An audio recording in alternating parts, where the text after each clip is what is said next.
నమస్తే, welcome to our voice. నేను journalist నవత. మనిషి పుట్టాక కొంచెం విచక్షణ, కొంచెం ఆలోచన, కొంచెం పరిపక్వత, వీటిని జనరల్గా మనిషి అన్నవాడు ఇంకో మనిషి దగ్గర నుంచి కోరుకుంటాడు. మనిషి అన్నవాడి ప్రవర్తన కూడా అట్లే ఉండాలి. కానీ పశ్చిమ బెంగాల్లో నాకు తెలిసి మనుషులు తిరుగుతుండ్రా, లేకపోతే ఇక మాట అనడానికి కూడా నాకు నోరు రావట్లే, గంతకంటే నీచమైన వాళ్ళు తిరుగుతుండ్రా నాకు అర్థం కావట్లే. ఆడ మమతా దీదీకి షోలు వినవడట్లే, కళ్ళు కనవడట్లే, నోరు బెకట్లేదా? లేకపోతే కొన్ని ఓట్ల గుంపు తనకే కావాలి కాబట్టి ఆడ ఏం జరిగినా చూస్తూ చూడనట్టు ఊరుకుంటా అయిపోయిద్ది అనుకుంటారా?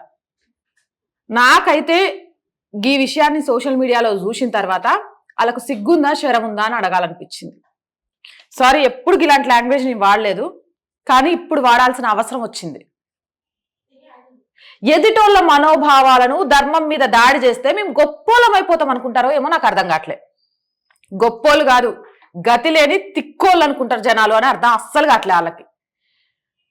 ఇప్పటికే పశ్చిమ బెంగాల్కి సంబంధించి సందేశ్ ఖలీలో ఏం జరుగుతుందో మనకు తెలుసు. దాని గురించి మళ్ళీ ఇంకో వీడియో చేస్తా. ఆడ మమత అనే ఒక ఆమె ప్రభుత్వాన్ని ఏర్పాటు చేస్తుందా, ప్రభుత్వాన్ని నడుపుతుందా, లేకపోతే వదిలిపెడుతుందా? గింత జరుగుతుందని తెలిసిన కేంద్ర ప్రభుత్వం స్టేట్ మీద ఎందుకు యాక్షన్ తీసుకోవట్లే, రాష్ట్రపతి పాలన పెట్టి గివన్ తీసి పక్కన పడేస్తే బాగుండు అని చాలా మంది అక్కడ మాట్లాడుతున్నారు. ఇక ఈమె చేతిలో కొన్ని మీడియా సంస్థలు ఉంటాయి, వాళ్ళు నిజాలను అసలు బయటికే రానియరు.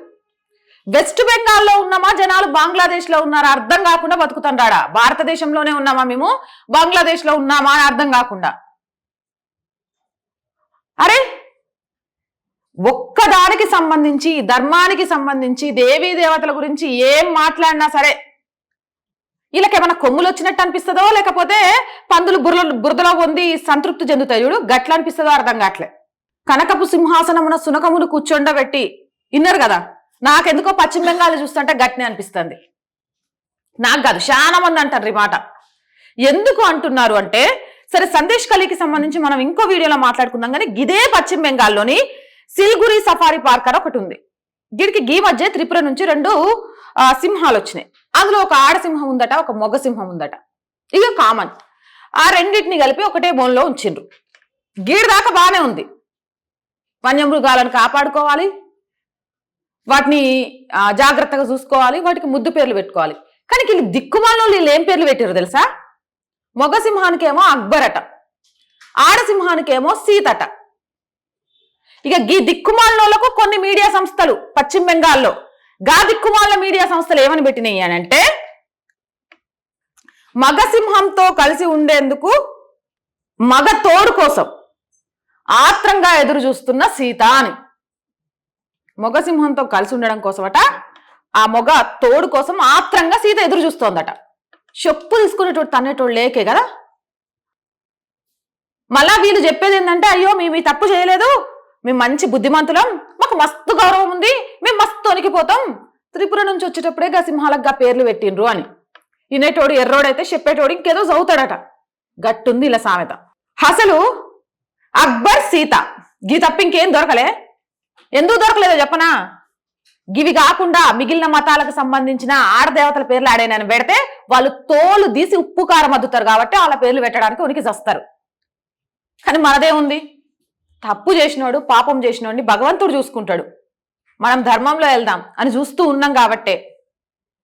నాకైతే గీ వార్త చూసినాక గీ జూ దగ్గరికి వెళ్ళి ముందుగా పేర్లు మారుస్తారా? గీ వార్తాపత్రికలో రాసినోడిని అరే భయ్ ఏడెదురు చూస్తున్నట్టు నీకు ఏ భాషలో చెప్పింది సింహం అని అడుగుదాం అనుకున్నా. మరి ఏ భాషలో ఆ సింహం భాష పాపం రిపోర్టర్ అన్నకు అర్థమైందో, మీడియాలో రాసిండో నాకు అర్థం కావట్లేదు. సింహం భాషల్ని కూడా తెలుసుకుంటారు, కానీ ధర్మం విలువ తెలవట్లేదు. అన్నం తింటారో మరి గడ్డి తింటారు. ఎంతకాలం గిట్లా?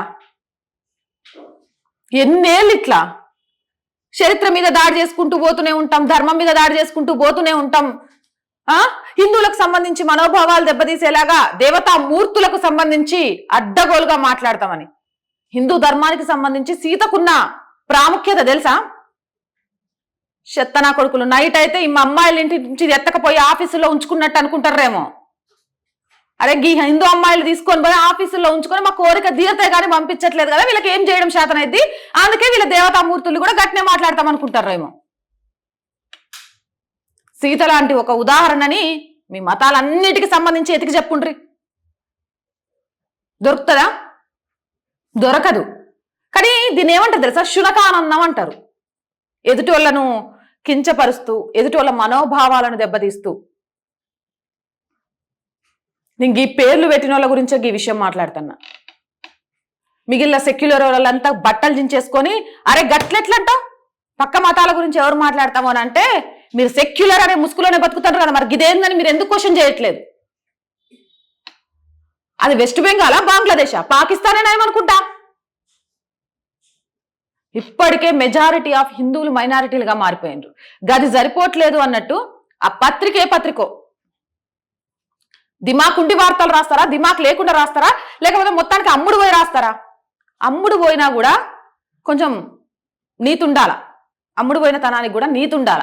గంత నీతి లేకుండా అమ్ముడు పోతే కలం పత్రిక అనే కాకుండా కరపత్రాలు అని పెట్టుకుంటే బాగుంటుంది. ఈడ కొన్ని పనిచేస్తాయి అట్లా. గట్నే పశ్చిమ బెంగాల్లో కూడా పెట్టుకుంటే అయిపోయింది.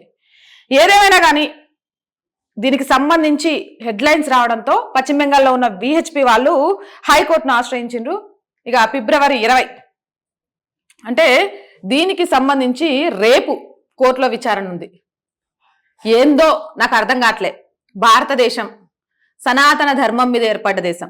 సింధు నాగరికతకు ప్రామాణికంగా ఉంది. సింధు లోయ, సింధు నదీ ప్రాంతం నుంచి ఏర్పడింది కాబట్టి సింధు కాస్త హిందూగా మారిందని చెప్పుకుంటారు. గీడ నాకు అర్థం కాని విషయం ఏంటంటే, ఈ హిందువుల మీద దాడి జరిగిన హిందూ ఆలయాలు మావేరా బాబు, ఇది కొన్నేళ్ల క్రితం ఏర్పడ్డాయని చెప్పాలన్నా, అరే మా దేవి దేవతల మీద మీ జులుమేంది అనాలన్నా కోర్టుకు వెళ్ళి ఆధారాలు చూపించి రోజులు వెయిట్ చేసి అప్పుడు ఆ కోర్టు నుంచి సమాధానం వస్తే చట్టపరంగా ధర్మ మార్గంలో వెళ్ళాలనే మా ఆలోచనలకు ఆద్యం దొరికింది అని చెప్పి సంతోషపడి సంబరాలు చేసుకుంటాం. గప్పటిదాకా ఏం పెట్టుకున్నా, ఏం చేసుకున్నా, ఏం చేయగలుగుతాం అనే ఆలోచన వాళ్ళలో వస్తోంది కాబట్టి గింతకు దిగజారిపోయారు. వీళ్ళని ఇంతకంటే బూతులు తిట్టడానికి మస్తు ఉన్నాయి, కానీ నా విజ్ఞత అడ్డొస్తోంది. ఆడపిల్లను కదా, గింతకంటే బూతులు తిడితే బాగోదు.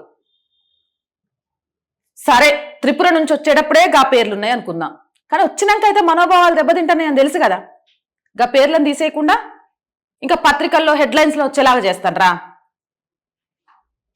అందుకే మళ్ళీ చెప్తున్నా, కనకపు సింహాసనమున సునకమును కూర్చోబెడితే దాని బుద్ధి మార్చుకోదు. ఆ బుద్ధి మారాలి అంటే ఓటర్లు ఆలోచన చేయాల. పశ్చిమ బెంగాల్ లాంటి రాష్ట్రాలు భారతదేశంలో ఉంటే రేపు భారత సనాతన ధర్మం మీద జరిగే దాడిని తట్టుకోవడం ఎవరి వల్ల కాదు. మొక్కై వంగనేది మానై చచ్చినా వంగదు. ఇప్పుడు ఇంకా అక్కడ మొక్క లెవెల్లోనే ఉంది. వంచడం కాదు, ఎర్రతో సహా పెకిలించి తీసుకెళ్లి భూస్థాపితం చేయాల, లేకపోతే మాత్రం మస్తు కష్టమవుతుంది. సరే, ఇట్లాంటి మోర్ వీడియోస్ కోసం మన ఛానల్ని వెంటనే సబ్స్క్రైబ్ చేసుకోండి. ఈ వీడియో నచ్చినట్లయితే లైక్ చేయండి, షేర్ చేయండి. అండ్ మన ఛానల్కి మీ అందరి సపోర్ట్ ముఖ్యమనే విషయాన్ని మర్చిపోకండి. 1 to 5 లెవెల్స్లో ఏదో ఒక లెవెల్లో మీరు మాకు సహాయం చేయండి. దాంతోపాటు స్క్రీన్ మీద గూగుల్ పే, ఫోన్పే, అలాగే అకౌంట్ డీటెయిల్స్ కూడా ఉన్నాయి. మీరు చేసే ప్రతి రూపాయి కూడా మన ఛానల్లో ఇంకా టెక్నికల్ పరంగా డెవలప్ చేసుకొని వాటిని మంచి మంచి అంశాలను మీ ముందుకు తీసుకురావడానికి సహకారం అందించిన వాళ్ళు అవుతారు. అండ్ మన ఛానల్లో మీ వ్యాపారానికి సంబంధించి కూడా యాడ్స్ని కూడా ప్లే చేస్తాం. ఆ యాడ్స్కి సంబంధించి ఏదో ఒక రూపంలో మీరు మన ఛానల్కి సపోర్ట్ చేస్తే ఒక ఆడపిల్లగా దేశంలో జరుగుతున్న ప్రతి విషయాన్ని నిర్భయంగా మీ ముందుంచేందుకు నేను ఎప్పుడు కూడా ముందుంటానని మాటిస్తున్నాను. Stay with us.